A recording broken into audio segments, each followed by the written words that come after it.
अपने जो आसपास की मस्जिदें हैं उसमें पढ़ें, और अगर ईदगाह में भी समय से आ जाएं, ईदगाह में आ जाएं। किसी भी सूरत हाल में रोड पर नमाज नहीं पढ़ी जाएगी। एकदम स्ट्रिक्ट इंस्ट्रक्शन दिए गए हैं, इन्हें बता भी दिया गया है, इन्हें नोटिस भी जारी किया गया है। ईद को लेकर उत्तर प्रदेश मेरठ के एसपी ने एक बयान जारी किया है। उनका कहना है कि अगर इस बार आपने ईद के दौरान सड़कों पर नमाज पढ़ी तो आपके खिलाफ सख्त से सख्त कार्रवाई होगी। साथ ही साथ आपका लाइसेंस और पासपोर्ट भी जब्त कर लिया जाएगा। इस बार भी अगर कोई बैठता है तो उसके खिलाफ बहुत ही सख्त कार्रवाई की जाएगी। और लगातार अपील कर रहे हैं लोगों से कि हमें कार्रवाई करने का मौका ना दे। कोई कार्रवाई इसमें बैठता है तो जैसे मैंने बताया, उन लोगों को चिन्हित किया जाएगा। जो पिछली बार भी जो लोग बैठे उनको भी हम लोग चिन्हित कर रहे हैं और उनके खिलाफ विधिक संगत कार्रवाई की जाएगी। सर, पासपोर्ट को लेकर के अपनी कोई आदेश जाएगा? पासपोर्ट में देखिए, क्रिमिनल अगर ये कोई केस उनके खिलाफ बनता है, किसी के खिलाफ भी होता है, तो यूजुअली होता है कि जो पासपोर्ट हो गया, लाइसेंसेज हो गए, वो रद्द किए जा सकते हैं। नए पासपोर्ट नहीं बनते जब तक वो क्लियरेंस नहीं हो जाए, एनओसी कोर्ट से ना मिल जाए। ये जो फरमान है मेरठ की पुलिस का, वो ईद को लेकर के जारी किया गया है, क्योंकि जब ईद की नमाज सड़कों पर पढ़ी जाती है तो आने जाने वालों को काफी दिक्कतें होती है और तमाम तरीके की समस्याएं उत्पन्न होती है। यही वजह है कि पिछली बार भी ईद के दौरान जो लोग सड़कों पर नमाज पढ़ रहे थे, उनमें से 200 लोगों पर कानूनी कार्यवाही हुई थी, उनके खिलाफ मुकदमा दर्ज कर लिया गया था। इस दौरान मैं आपको बता दूं कि सीसीटीवी के द्वारा नजर रखी जाएगी, चप्पे चप्पे पर पुलिस की तैनाती रहेगी।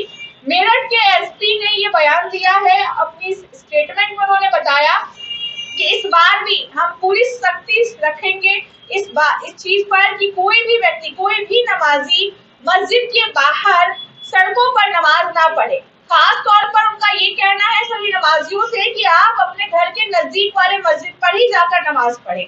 ये ना सोचे कि कोई बड़ा मस्जिद है तो हम वहां जाकर के नमाज पढ़ेंगे, जिसकी वजह से वहां पर काफी ज्यादा भीड़ होती है और भीड़ के कारण लोगों को मस्जिद के बाहर प्रांगण और प्रांगण से बाहर सड़कों तक पर नमाज पढ़नी पड़ती है। और इस दौरान आने जाने वाली सभी गाड़ियों को, आने जाने वाले लोगों को यातायात में काफी ज्यादा बाधाएं उत्पन्न होती है। अब कुछ लोग ऐसे हैं जो ये कहेंगे कि एक दिन की ईद होती है, अगर हमने सड़क पर नमाज पढ़ भी ली तो क्या हो गया। जब कांवड़ लेकर निकलते हैं तो कई कई दिनों तक चक्का जाम रहता है। जब कोई यात्रा निकलती है, शोभा यात्रा हो या कोई भी रैली हो, तो भी कई कई घंटों तक चक्का जाम रहता है। तब क्या लोगों को परेशानी नहीं होती? क्या तब यातायात बाधित नहीं होता? जी हाँ, बिल्कुल होता है। लेकिन जब नमाज पढ़ी जा रही है, नमाज जो है वो एक पूजा पाठ वाली चीज है, भगवान को मनाने वाली चीज है। आप खुद जानते हैं ये कितनी पवित्र चीज है। क्या इस दौरान आप सड़कों को साफ करते हैं? नहीं करते होंगे। आपको जहां जगह मिलती होगी आप वहीं बैठकर नमाज पढ़ने की कोशिश करते होंगे। लेकिन जब आप घर में नमाज पढ़ते हैं या आप मस्जिद के अंदर पढ़ते हैं, तो क्या वहां भी आप गंदगी में नमाज पढ़ते हैं? बिल्कुल नहीं। आप वहां पर ये देखते हैं कि सफाई कितनी है या नहीं है। अगर नहीं होती है सफाई तो आप खुद उसको 2 से 3 बार साफ करते हैं।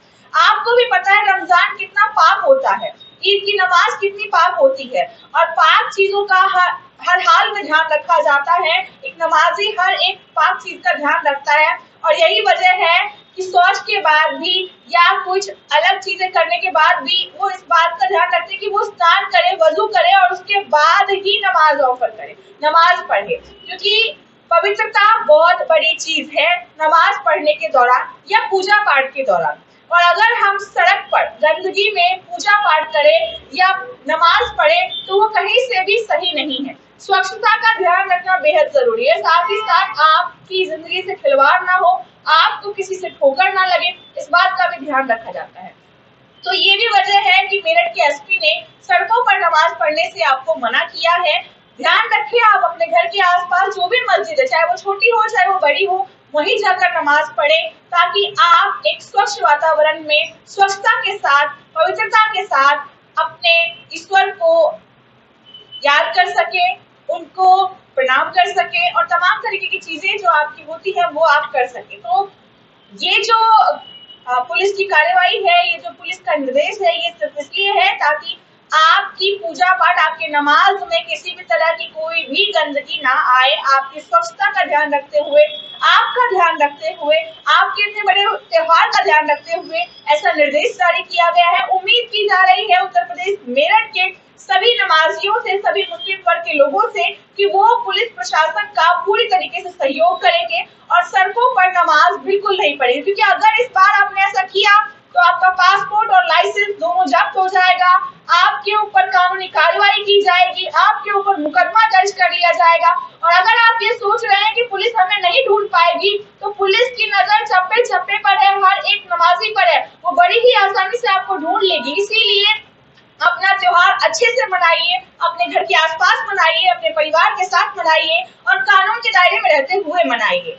बने रहे हमारे चैनल एनसीआर समाचार पर, मैं आपके साथ नमिता चौहान।